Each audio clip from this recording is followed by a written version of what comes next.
Bonjour, nous revoilà pour le cours numéro 4 et on va commencer immédiatement avec la première expression qui est prendre la tête à quelqu'un. Alors prendre la tête à quelqu'un, qu'est-ce que ça veut dire? Ça veut dire euh, énerver quelqu'un, mettre quelqu'un, fatiguer quelqu'un, frustrer quelqu'un, tout ça c'est prendre la tête à quelqu'un. Par exemple, arrête, tu me prends la tête avec tes histoires d'amour. Ok, donc par exemple, vous avez une amie ou un ami qui tous les jours vous répète, vous parle toujours de ces histoires d'amour et au bout de quelques semaines peut-être, ça commence à vous énerver et donc vous lui dites arrête, comme dans cet exemple, tu me prends la tête avec tes histoires d'amour. Donc vous en avez assez, c'est trop, vous ne pouvez plus entendre, vous lui dites et vous lui dites tu me prends la tête avec tes histoires, avec ces histoires. Ok. On utilise généralement cette expression lorsque quelqu'un parle. C'est pas parce qu'on est énervé, parce que quelqu'un a fait quelque chose, par exemple a cassé la télé, a cassé votre téléphone ou quoi que ce soit. C'est généralement quand quelqu'un parle trop ou vous ennuie, vous fatigue ou vous énerve par rapport à la quantité d'histoires qu'elle vous dit ou qu'il vous dit. Voilà pour l'exemple numéro 1. Il n'y a pas de vocabulaire difficile. On va voir s'il y a un petit peu de prononciation à voir. Arrête, tu me prends la tête avec tes histoires d'amour. Pas de problème, faites bien la liaison ici, tes histoires d'amour. Sinon, pas de problème ici. Je vais répéter ici comme d'habitude comment on lit plus rapidement si vous parlez plus rapidement. Dans ce cas-là, tu me prends la tête, ça devient dans la version la plus rapide, tu me prends la tête, tu me prends la tête, tu me prends la tête, tu me prends la tête, tu me prends la tête. Voilà si vous parlez extrêmement rapidement. Voilà pour cet exemple. On passe maintenant à l'expression numéro 2, voir tout en noir, voir en noir ou voir tout en noir. Alors voir tout en noir, qu'est-ce que ça veut dire? Ça veut dire voir les choses négatives. Même si la situation ou la chose n'est pas négative, cette personne ou vous voyez cette situation ou ce problème négativement et dans ce cas-là, on dit voir tout en noir ou voir en noir.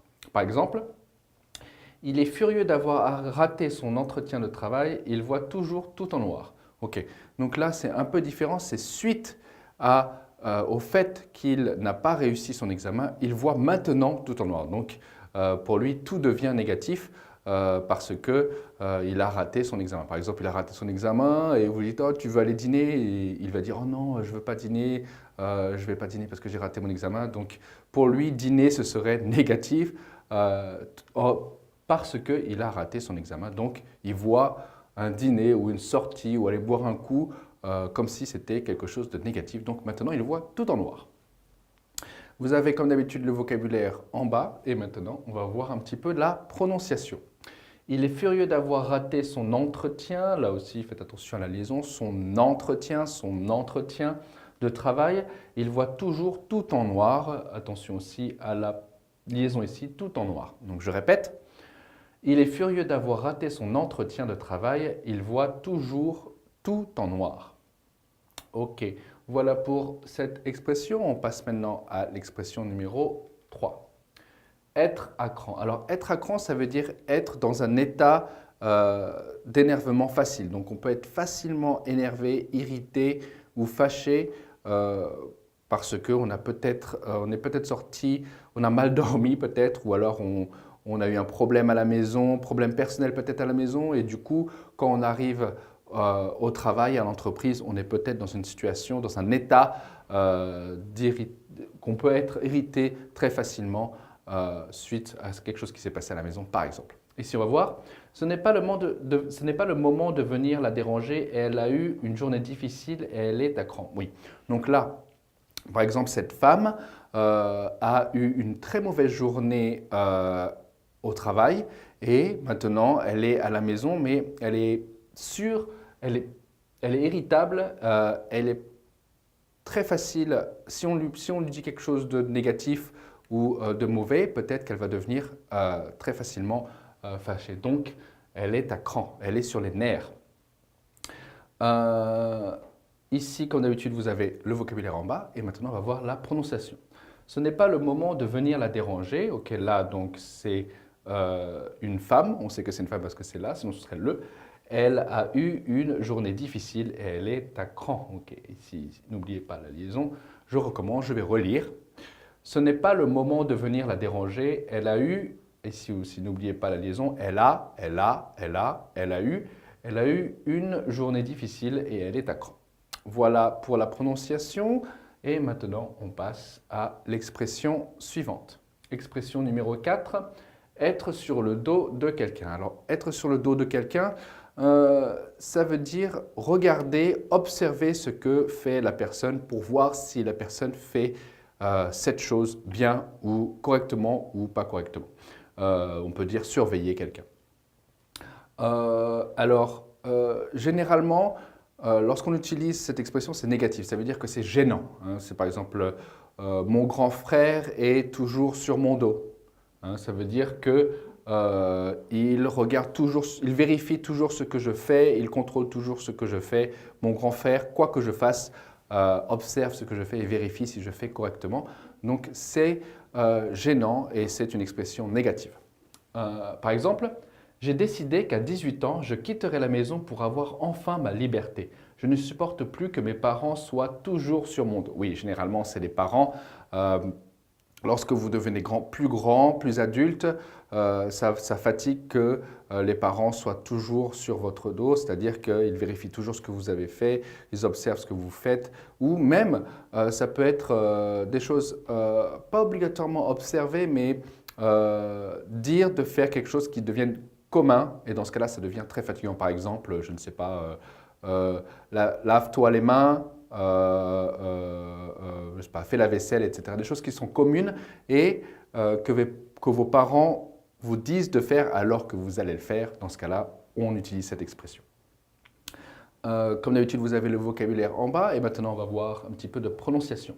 J'ai décidé qu'à 18 ans, je quitterai la maison pour avoir, ici, pour avoir enfin, n'oubliez pas la liaison après le R, pour avoir enfin, pour avoir enfin ma liberté. Je ne supporte plus que mes parents soient toujours sur mon dos, pas de problème. Attention, O ici, prononcez bien le O, supporte, supporte, je ne supporte plus. Voilà pour la prononciation. On va regarder encore ici le négatif.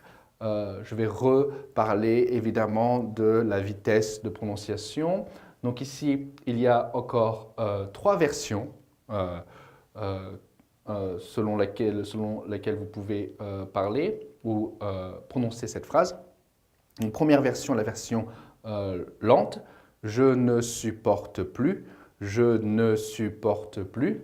La deuxième version un peu plus rapide, je ne supporte plus, je ne supporte plus, je ne supporte plus.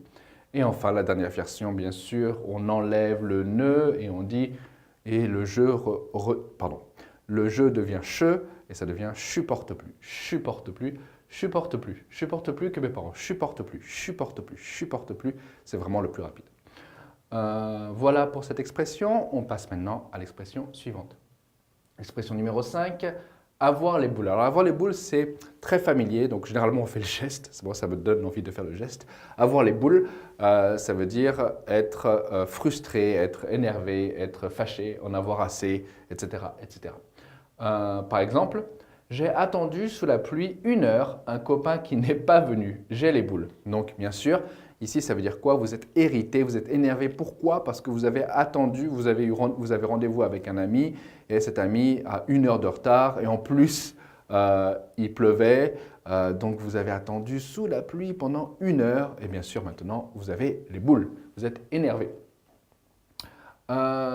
Ok, comme d'habitude, en bas, vous avez le vocabulaire. Maintenant, on va voir s'il y a un peu de prononciation à voir.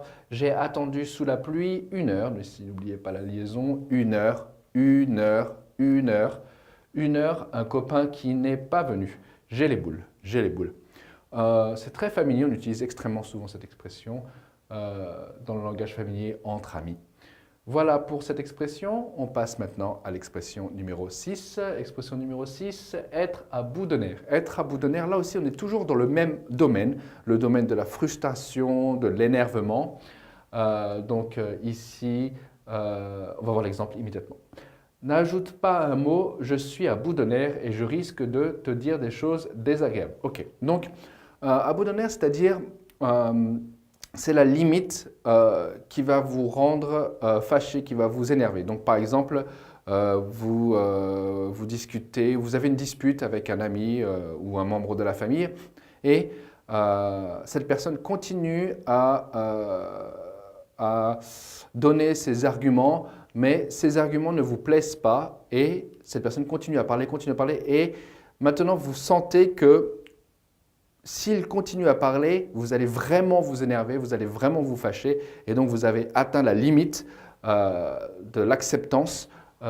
Donc, lorsque vous atteignez cette limite, on utilise cette expression je suis à bout de nerfs. Là, je suis à bout de nerfs, là c'est la limite. Ne dis plus rien, tais-toi, sinon je risque de devenir fâché, de m'énerver et de dire des choses méchantes. Donc je répète, n'ajoute pas un mot, donc tais-toi. Je suis à bout de nerfs et je risque de te dire des choses désagréables. Voilà pour cet exemple. Vous avez bien sûr le vocabulaire en bas. Et maintenant, on va voir un petit peu la prononciation. N'ajoute pas un mot. N'ajoute pas un mot, c'est aussi possible.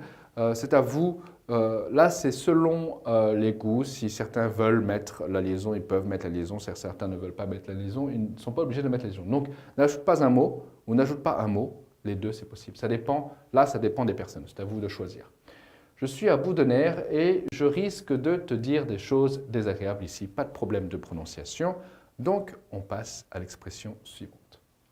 Expression numéro 7, en avoir ras-le-bol. En avoir ras-le-bol. Là aussi, c'est très familier encore. Ça me donne envie de faire le geste. Donc, généralement, quand on dit j'ai les boules, on fait ce geste-là, j'ai les boules. Et quand on utilise l'expression j'en ai ras-le-bol, on fait comme ça. Oh, j'en ai ras-le-bol, j'en ai ras-le-bol, j'en ai ras-le-bol. Donc, j'en ai ras-le-bol, c'est ce geste-là. Et j'ai les boules, c'est ce geste-là. Donc, en avoir ras-le-bol, ça veut dire en avoir assez. Hein. C'est fini, c'est trop, vous en avez assez. Vous ne pouvez plus, vous avez dépassé la limite, c'est fini, vous avez ras-le-bol. Vous ne pouvez plus accepter. Par exemple, je travaille depuis ce matin, je commence à en avoir ras-le-bol. Ok, j'en ai marre. Hein. Vous avez trop travaillé, c'est fatigant, vous ne voulez plus travailler, c'est trop. Vous travaillez depuis ce matin, il est 11h30 du soir, vous avez commencé à 7h du matin, c'est trop. Vous êtes fatigué, vous ne pouvez plus travailler, vous en avez ras-le-bol. Familier, on utilise aussi extrêmement souvent cette expression. Donc, n'hésitez pas à l'utiliser entre amis. Vous avez ici, bien sûr, le vocabulaire en bas, comme d'habitude. Et maintenant, on va voir s'il y a un petit peu de prononciation à voir. Je travaille depuis ce matin, je commence à en avoir ras-le-bol. Faites attention à cette liaison et aussi comment ça, aussi cette liaison est importante lorsque vous parlez rapidement. Donc, je répète, je travaille depuis ce matin, je commence à en avoir ras-le-bol. Je commence à en avoir. Je commence à en avoir. Je commence à en avoir. Je commence à en avoir. Je commence à en avoir. Je commence à en avoir ras-le-bol. Je commence à en avoir ras-le-bol. Je commence à en avoir ras-le-bol. Commence à en avoir. Commence à en avoir. Commence à en avoir. Voilà pour cette expression. On passe maintenant à l'expression numéro 8. Expression numéro 8, taper sur les nerfs. Il me tape sur les nerfs, ça veut dire il m'énerve. Enfin, c'est tout simplement il m'énerve, c'est juste une expression, encore une fois, c'est familier et on parle de quelqu'un. Donc c'est il me tape sur les nerfs. On n'utilise pas je tape sur les nerfs de quelqu'un, c'est bizarre. Donc il me tape sur les nerfs, il m'énerve. Ça veut dire il m'énerve, il m'énerve. Par exemple, mon collègue critique sans arrêt mon travail, il commence à me taper sur les nerfs. Ok, donc là, il m'énerve, c'est un peu normal dans le ton. Il me tape sur les nerfs, là, déjà, il y a déjà de l'énervement. Vous êtes déjà énervé. Donc, lorsque vous utilisez cette expression, c'est que vraiment vous n'aimez pas cette personne. Oh, il me tape sur mes nerfs. Donc déjà, il m'énerve, mais vous êtes déjà dans un état énervé à cause de ce qu'il a dit ou ce qu'il a fait. Par exemple ici, il critique mon travail. Donc vous avez un collègue, il critique votre travail, il commence à me taper sur les nerfs, il me tape sur les nerfs, ça veut dire il m'énerve. C'est assez fort comme expression. En bas, vous avez le vocabulaire comme d'habitude et maintenant on va voir s'il y a de la prononciation à voir. Mon collègue critique sans arrêt, ici la liaison, mon travail, il commence à me taper sur les nerfs. Prononcez bien le O ici, co, et enfin en, commence, commence, et bien sûr la liaison avec le A, commença, commença, commence. Il commence à me taper sur les nerfs, il commence à me taper sur les nerfs, il commence à me taper sur les nerfs, il commence à me taper sur les nerfs. Voilà pour la prononciation. On passe maintenant à l'expression suivante. Expression numéro 9, casser les oreilles à quelqu'un. Casser les oreilles à quelqu'un. Alors, casser les oreilles à quelqu'un, il y a deux possibilités. Premièrement, casser les oreilles, ça veut dire qu'il parle trop fort. La personne parle trop fort. Oh, tu parles trop fort, il me casse les oreilles. Ou les voisins font de la musique, ils font un instrument de musique le soir et c'est très très fort et là ça vous casse les oreilles. Oh, il me casse les oreilles, il me casse les oreilles. Donc ça c'est la première possibilité. La deuxième définition de cette expression, c'est lorsque quelqu'un est énervé et ce qu'il dit, certes, c'est à un ton élevé, mais ça aussi, ça vous énerve. Ça vous énerve aussi. Donc, il y a deux possibilités. À cause du bruit ou à cause de ce que quelqu'un dit. Donc, il me casse les oreilles. Oh, il me casse les oreilles avec ces histoires. Donc, ça veut dire, vous en avez marre, vous en avez assez, ça vous énerve, ces histoires. Ou, il me casse les oreilles, les voisins me cassent les oreilles, ce n'est pas parce qu'ils vous disent des choses, c'est parce que peut-être ils font un instrument de musique, du piano ou quelque chose de bruyant. On va voir l'exemple ici. Mon ami me parle de son mariage toute la journée, elle me casse les oreilles. Ok, là dans ce cas-là, c'est par rapport à ce qu'une personne vous dit ou les histoires qu'une personne vous raconte tout le temps, tout le temps, tout le temps. Donc là, par exemple, vous avez une amie qui va se marier dans un mois et ça fait 3 mois, pendant 3 mois, tous les jours, elle vous a parlé de son mariage tous les jours. Donc, elle vous casse les oreilles, ça veut dire que vous en avez marre d'écouter ce qu'elle dit. Alors, ici, ce n'est pas vraiment, à la différence des autres expressions, les autres expressions, il y avait vraiment l'idée de énervement, mais là, cette expression vous donne un peu, comment dire, la nuance de vous subissez, hein, vous subissez cette chose plus que ça vous énerve. Okay. Donc, il y a un peu moins le sens de l'énervement, mais plus le sens de la fatigue, voilà, fatigué. Oh, c'est fatigant, c'est fatigant, c'est fatigant. Plus, il y a plus cette nuance que « ah, ça m'énerve ». Voilà pour cette expression. Vous avez comme d'habitude le vocabulaire en bas. Et maintenant, on va voir s'il y a un petit peu de prononciation à voir. Mon ami, bien sûr, mon ami me parle de son mariage toute la journée. Elle me casse les oreilles. Bien sûr, ici, la liaison. Pas de problème de prononciation.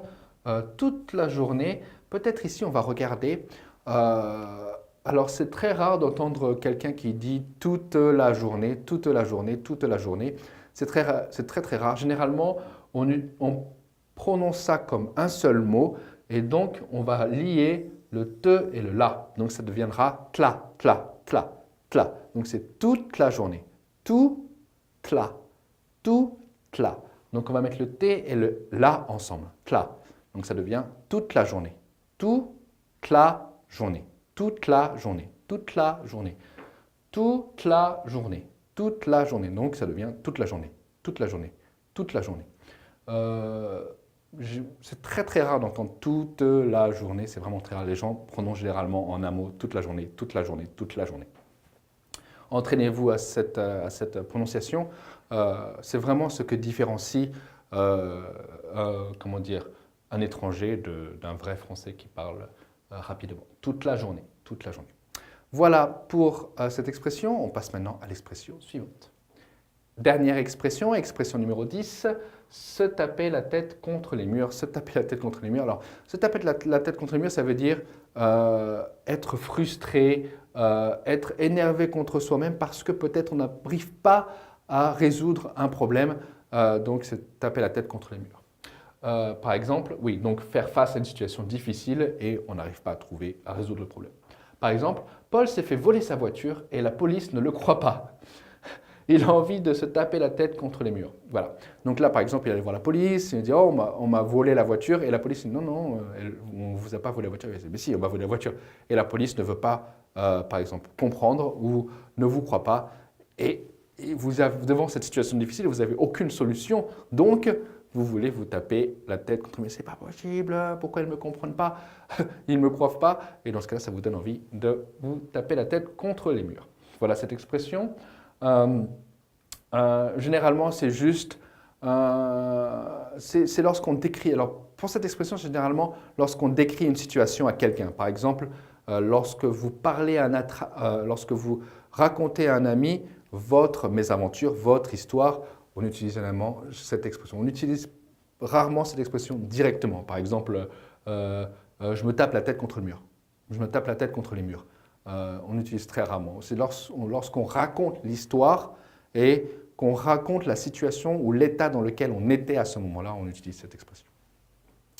En bas, vous avez le vocabulaire comme d'habitude. Et maintenant, on va voir s'il y a de la prononciation.